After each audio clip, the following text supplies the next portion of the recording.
Megastar ఇంట పండగ వాతావరణం జరుగుతుంది.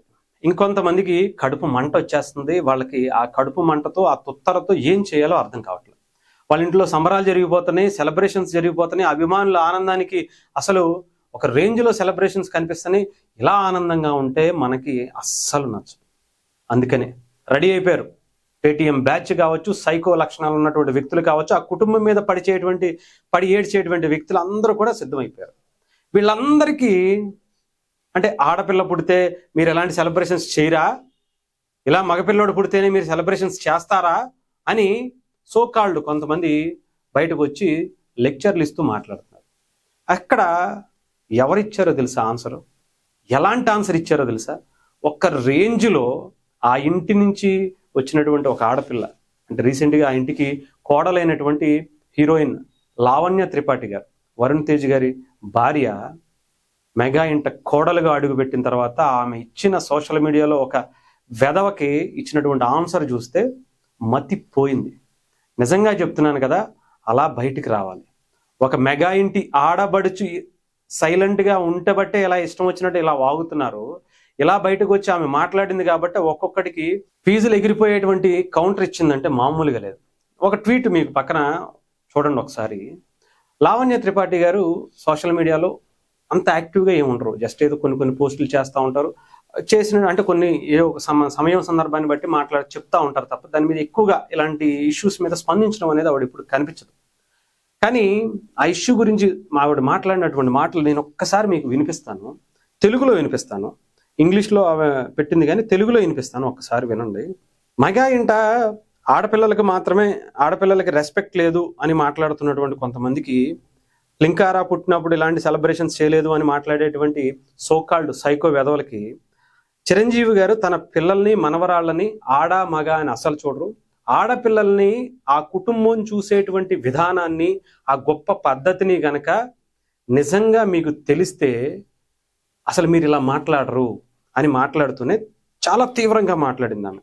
సాధారణంగా ఇలాంటి ట్వీట్లో నేను పట్టించుకోను, వదిలేస్తాను అని చెప్పి ఈసారి మాత్రం స్పందించకపోతే తప్పు అవుతుంది అని చెప్పి ఆమె చెప్పుకొస్తూనే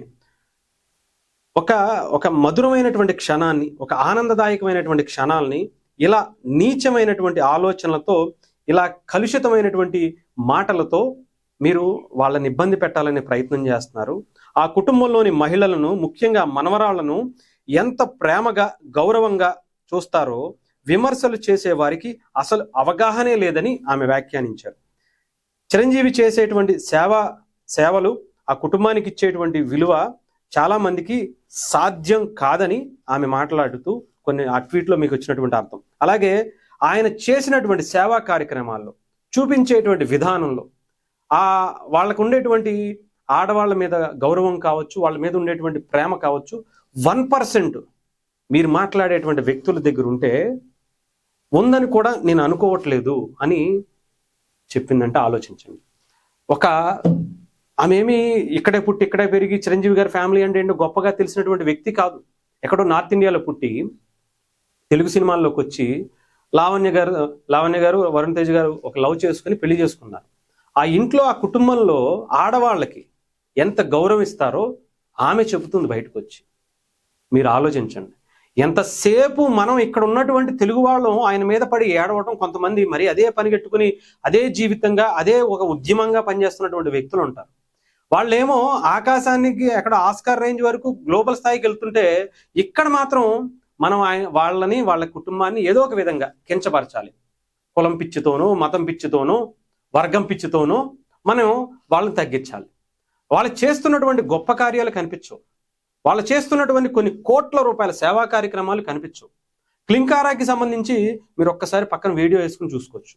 చాలా క్లారిటీగా, నిజంగా చెప్పాలంటే ఇప్పుడు ట్విన్స్ పుట్టిన తర్వాత వాళ్ళ సెలబ్రేషన్స్ని పూర్తి స్థాయిలో చేసుకోలేదని నేను చెప్తాను. ఎందుకంటే అక్కడ మొదటి మహాలక్ష్మి ఇంటికి అడుగు పెట్టేటప్పుడు ఇంతకి 10 గ్రాండ్గా సెలబ్రేట్ చేశారు. ఆ వీడియోలు చూస్తే ఎన్నో సేవా కార్యక్రమాలు, ఎన్నో అన్నదానాలు, ఎన్నో కేక్ కటింగ్లు, ఇవన్నీ అప్పుడే చేశారు. ఇప్పుడు కాదు, ఇప్పుడు ఏం చేయలే. ఇంకా అపోలో హాస్పిటల్ దగ్గర ఇంతకు మించిన సెలబ్రేషన్స్ అప్పుడే చేశారు. ఆడపిల్ల పుట్టింది అని తెలిసిన తర్వాత ఆడపిల్ల మొదటి పుట్టినరోజు నాడు అభిమానులు చేసినటువంటి సేవా కార్యక్రమాలు నాకు తెలిసి ఈ దేశంలో ఎవరు చేయలేదనే చెప్పాలి. ఏ హీరోకి, ఏ రాజకీయ నాయకుడికి వాళ్ళ పిల్లలకి సంబంధించి ఒక కూతురు పుట్టినప్పుడు ఇలాంటి సెలబ్రేషన్స్ చేయలేదనే చెప్పాలి. అయినా కానీ మనం వాళ్ళ మీద నిందలేయాలి. వాళ్ళ సంతోషంగా ఉంటే మన కళ్ళల్లో మంటలు వచ్చేస్తాయి.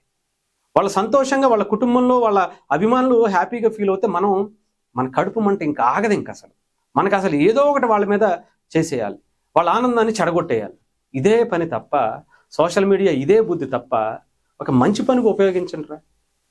జనాల్లో ఎన్నో ఇబ్బందులు ఉన్నాయి, వాటి మీద మాట్లాడండి. ఆంధ్రప్రదేశ్ గవర్నమెంట్ కావచ్చు, తెలంగాణ గవర్నమెంట్ కావచ్చు, దేశానికి సంబంధించినటువంటి గవర్నమెంట్ కావచ్చు, అన్నిటికీ చాలా ఇబ్బందులు ఉన్నాయి, చాలా ఉన్నాయి, సమస్యలు ఉన్నాయి. వాటి మీద ప్రశ్నించండి. ఎన్నో కోట్ల రూపాయలు ఆ కుటుంబంలో వాళ్ళ ఆస్తులు కరగబెట్టుకుని మరి చిరంజీవి గారు లాంటి వ్యక్తి ఎప్పటి నుంచో బ్లడ్ బ్యాంకులు పెట్టి, ఐ బ్యాంకులు పెట్టి, ఆక్సిజన్ సిలిండర్లు ఇచ్చి, CCT ద్వారా కరోనా టైంలో ఎన్నో కార్యక్రమాలు, కొన్ని కోట్ల రూపాయలు ప్రతి నెల మినిమం ₹1,00,00,000 ఆ ఇంటి నుంచి సేవా కార్యక్రమాలకు వినియోగిస్తారంటే అలాంటి వ్యక్తుల్ని మనం మాట్లాడాల్సినటువంటి మాటల. దేశంలో, ఈ ప్రపంచంలో నేను చెప్తున్నా కదా, మీకు సవాల్ చేస్తున్నా మాట్లాడేటువంటి కొంతమంది సోకాల్డ్ స్కూడో జర్నలిస్టులు ఉంటారు కదా, వాళ్ళు కూడా మీరు మాట్లాడేది ఒక్కసారి ఆలోచించుకోండి. నేను సవాల్ చేస్తున్నా, దేశంలో కాదు, ఈ తెలుగు రాష్ట్రాల్లో కాదు, దేశంలో కాదు, ప్రపంచంలో చెప్తున్నా. వాళ్ళ మెగా అభిమానులు చేసేటువంటి సేవా కార్యక్రమాలకి మించి ఎవరైనా చేసిన, మెగా హీరోలు కానీ, మెగా ఇంటి నుంచి వచ్చేటువంటి ఆ సేవా కార్యక్రమాల నుంచి కానీ, మెగా అభిమానుల నుంచి వచ్చేటువంటి కార్యక్రమాలకి మించి కానీ, కనీసం వాళ్ళు చేసిన దాంట్లో సగం 50% ఫలానా హీరో చేశాడు, ఫలానా రాజకీయ నాయకుడు చేశాడు, ఇది వాళ్ళ క్రెడిబిలిటీ. వాళ్ళకి మించి మీరు అన్నారు కదా, వాళ్ళకి మించి ఏదో చేశారు అని చెప్పి నాకు చూపించండి కావాలంటే, మీకు జీవితాంతం ఊడికి చేస్తాం. ఏం మాట్లాడతాం మనం? అంత సేవా కార్యక్రమాలు చేసేవాడిని మన రాష్ట్రానికే కాదు, మన రాష్ట్రాలకి, తెలుగు రాష్ట్రాలకే కాదు, పక్కనున్న తమిళనాడు, కేరళ, కర్ణాటకలో సమస్యలు వచ్చిన, కర్ణాటకలో ఫ్లడ్స్ వచ్చిన, కేరళలో ఫ్లడ్స్ వచ్చిన, ఎక్కడో ఉత్తరాఖండ్లో ఫ్లడ్స్ వచ్చిన, వాళ్ళు సేవ చేసుకుంటూ వచ్చారు ఈ దేశానికి, ప్రపంచానికి ఎన్నో రకాలుగా. అలాంటి వ్యక్తులను మనకి పట్టుకుని ఏదో ఒక విధంగా మనం ఇబ్బంది పెట్టాలనేటువంటి ఆలోచన, కుట్రలు దయచేసి మన తెలుగు నేటివిటీని దెబ్బతీస్తుంది.